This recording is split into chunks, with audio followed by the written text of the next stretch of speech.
Dear students, welcome back to another video from Effective Biology. In this video, we are going to understand about ascent of sap and its event. Plant வந்து upward movementல வாட்டரை வந்து எடுத்துகிட்டு போகும் ஒரு பிளேஸ்லேருந்து இன்னொரு பிளேஸுக்கு. அதை பற்றி தான் இந்த வீடியோவில் நம்ம பார்க்க போகிறோம். ascent அப்படின்னாவே டவுனில் இருந்து அப்வேர்டு மூமெண்ட், வாட்டர் கீழே இருந்து மேலே எடுத்துகிட்டு போகிறது தான் ascent. அதே மாதிரி சாப் அப்படின்னாவே it is a fluid transported in a xylem. It is a blood of tree. இது வந்து ட்ரீக்கு ஒரு பிளட்டாக ஒர்க் பண்ணுது. ஓகே, இப்போ எப்படி நம்ம பாடியில் பிளட்டு வந்து ஒரு பிளேஸ்லேருந்து இன்னொரு பிளேஸுக்கு எல்லா நியூட்ரிஷனலையும் எடுத்துகிட்டு போகுது இல்லையா, அதே மாதிரி தான் சாப் மூலமாக தான் ட்ரீ என்ன பண்ணுவோன்னா எல்லா நியூட்ரிஷனலும் எடுத்துகிட்டு போகும், மினரல்ஸையும் நியூட்ரிஷன் எல்லாத்தையுமே. இது ஒரு ஆம்பர் கலரில் இருக்கும், டார்க்கு ப்ரௌனிஷ் எல்லோ இன் கலரில் வந்து இது ப்ரெசண்ட் ஆகிருக்கும். See the first line. The upward movement of water and minerals from roots to different plant part is called ascent of sap. So கீழே இருக்கக்கூடிய வாட்டர், டவுனில் இருக்கக்கூடிய வாட்டர் அப்வேர்டு மூமெண்ட்டில் மினரல்ஸையும் வாட்டரையும் எடுத்துகிட்டு போகிற இந்த ப்ராசஸ்க்கு பேர் தான் ascent of sap. எல்லா பார்ட்ஸுக்கும் எடுத்துகிட்டு போகும். A number of factors play a role in ascent of sap and it takes place in the following steps. இந்த மாதிரி கீழே நிலத்தில் இருந்து ரூட்டில் இருந்து வாட்டரு அப்வேர்டு மூமெண்ட்டில் எல்லா இடத்துக்கும் எடுத்துகிட்டு போகும்போது நிறையா ஃபேக்டர்ஸ் வந்து இன்வால்வ் ஆகுது. அந்த ஃபேக்டர்ஸை பற்றி இப்போ பார்ப்போம். The first factor is root pressure, second one capillary action, third one adhesion cohesion of water molecules, then fourth one transpiration pull. இந்த மாதிரி 4 ஸ்டெப்ஸ் மூலமாக தான் வாட்டர் வந்து கீழே இருந்து மேலே போகுது. Then first step root pressure. Already root pressure பற்றி நமக்கு தெரியும் இல்லையா, அதாவது ஒரே இடத்துல அதிகமாக வாட்டர் மினரல்ஸ் நியூட்ரியன்ஸ் எல்லாம் லோட் ஆகும்போது அந்த இடத்துல ஒரு ப்ரெஷர் க்ரியேட் ஆகும். அதே மாதிரி தான் ரூட்டில் எல்லாம் அப்சர்வ் பண்ணும்போது ரூட்டில் ப்ரெஷர் வந்து க்ரியேட் ஆகுது. Water from a soil enters the root hair due to osmosis. Osmosis process மூலமாக ரூட் ஹேர்ஸில் சாயிலில் இருக்கக்கூடிய எல்லா திங்ஸுமே உள்ளே வந்துடும். Root pressure is responsible for movement of water up to the base of the stem. So இந்த ரூட் ப்ரெஷர் அப்படிங்கிற ஒரு ப்ராசஸ் நடந்தால் மட்டும்தான் வாட்டர் வந்து கீழே இருந்து மேலே போகும், ரூட்டில் இருந்து ஸ்டெம்முக்கு போய் சேரும். Second one capillary action. Capillary அப்படின்னாவே என்னது, நுண்துளைகள் இல்லையா, நுண்குழல்கள் மூலமாக இந்த ஒர்க்கை பண்ணுது. Water or any liquid rises in the capillary tubes basis of physical force. This phenomenon is called capillary action. இப்போ ஒரு லிக்விடு எதாக இருந்தாலும் கேபிலரிஸ் மூலமாக நுண்துளைகள் மூலமாக ஒரு இடத்துலேருந்து இன்னொரு இடத்துக்கு மூவ் ஆகிடுது. இது இந்த ஃபோர்ஸ் பண்ணி போகுது இல்லையா, அதனால் இதை கேபிலரி ஆக்ஷன்னு சொல்கிறோம். In the same way, in stem water rises up to the certain height because of capillary action. அதனால் ஒரு பர்டிகுலர் ஹைட்டு வரைக்கும் இது என்ன பண்ணும் அப்படின்னா வாட்டரை மேல் நோக்கி அனுப்பிவிடும் by the capillary action. Then third one adhesion cohesion of water molecules. Adhesion அப்படின்னாவே the adhesion causes tissues and organs to sticks together. எந்த ஒரு டிஷ்யூவாகட்டும் ஆர்கன் ஆகட்டும் ஒன்றோட ஒன்று வந்து ஒட்டிக்கும் இல்லையா, பர்டிகுலராக different substance. Water is attracted to other substance. Water வந்து பார்த்திங்கன்னா வேறு ஒரு மினரல்ஸ் கூட வேறு ஒரு அயான்ஸ் கூட இந்த மாதிரி வந்து ஒட்டிக்கும், அதுதான் அட்கஷன். பட் கோஹெஷன் அப்படிங்கிறது the sticking together of particulars of the same substance. Water molecules கூட மட்டும்தான் என்ன பண்ணும், ஒட்டிக்கும்.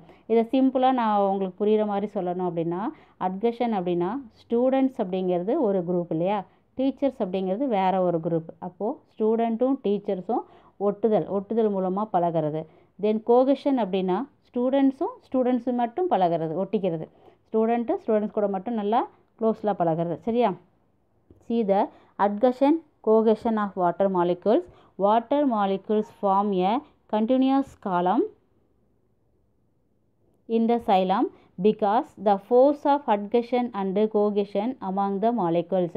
வாட்டர் வந்து xylemல கண்டினியூஸாக மூவ் ஆகிட்டே இருக்கும் because of the cohesion and adhesion process மூலமாக. கோகேஷன் அப்படிங்கிறது the force of attraction between molecules of water is called கோகேஷன்.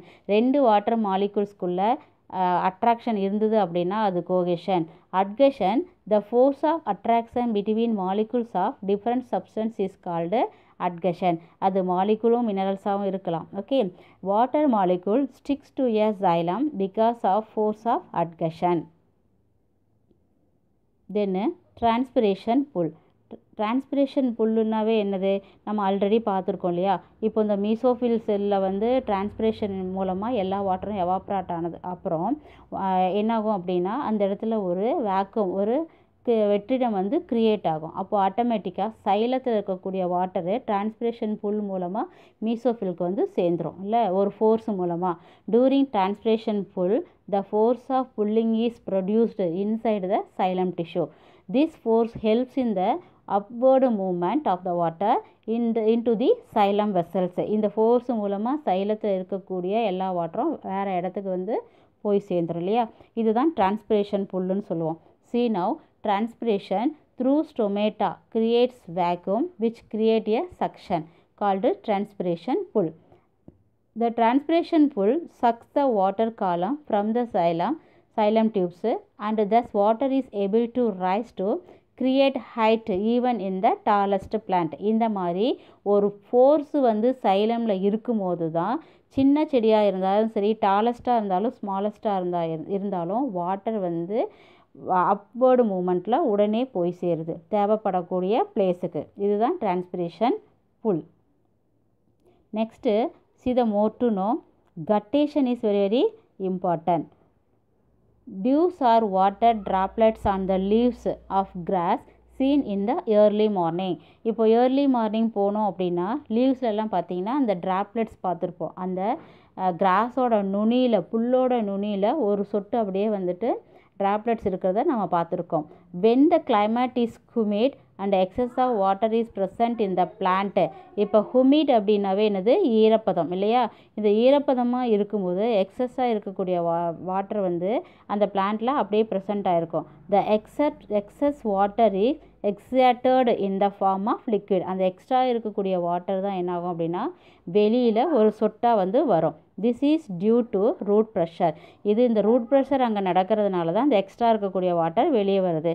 This phenomenon is called guttation which takes place through specialized cells called ஹைட்ரோதோட்ஸ். ஹைட்ரோதோட்ஸ் அப்படிங்கிற ஒரு specialised cell மூலமாக தான் இந்த process வந்து நடக்குது. Okay, so guttation is not to be confused with dew which condensed from the atmosphere onto the plant surface.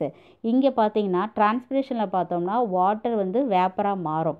But இங்கே கட்டேஷனில் water வந்து லிக்விடாக தான் மாறும். ஒரு சின்ன ஒரு ட்ராப் மாதிரி, பனித்துளி மாதிரி தான் என்னாகும், அது வந்து மாறும்.